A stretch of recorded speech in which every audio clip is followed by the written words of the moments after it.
আপনার হাতে থাকা ফোনটি থেকে যদি জেমিনি ডিলিট হয়ে যায় তাহলে আপনি কিভাবে জেমিনি ইউজ করবেন। তো জেমিনি ইউজ করার জন্য সেখান থেকে আপনি অ্যাপ পেতে পারেন অথবা আপনি ওয়েবসাইট থেকে কিন্তু সরাসরি জেমিনি ইউজ করতে পারবেন। তো অ্যাপস থেকে তো আমরা মোটামুটি জেমিনি ইউজ করা সবাই জানি, তবে আপনি ওয়েবসাইট থেকে কিভাবে জেমিনি ইউজ করবেন সেটা নিয়ে আজকে কথা বলবো। এর জন্য আপনি আপনার ফোনের যে কোনো ব্রাউজার ওপেন করে নেবেন। তো আমি এখান থেকে আমার ক্রোম ব্রাউজার ওপেন করে নিলাম। ওপেন করে নেওয়ার পর আমি এখান থেকে একটা নিউ ট্যাব নিয়ে নেব। তো নিউ ট্যাব নেওয়ার পরে আমি এখানে সার্চ বারে গিয়ে লিখবো জেমিনি। তো আপনাকে অবশ্যই সার্চ বারে গিয়ে লিখতে হবে জেমিনি। তো আমি এখান থেকে লিখে দেবো জেমিনি। এখানে জেমিনি লেখা শেষ হলে অবশ্যই আমি এখান থেকে গোতে ক্লিক করে দেবো, তা সার্চ করে দেবো।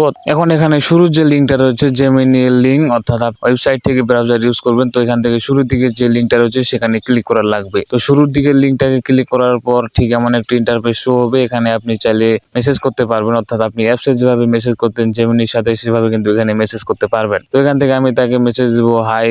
হাই লিখে তাকে আমি মেসেজ সেন্ড করে দিলাম। সে কিন্তু আমাকে আগের মতো, অর্থাৎ আপনি যখন অ্যাপস ইউজ করে থাকেন সেখান থেকে কিন্তু আপনাকে এখানে রিপ্লাই দিবে।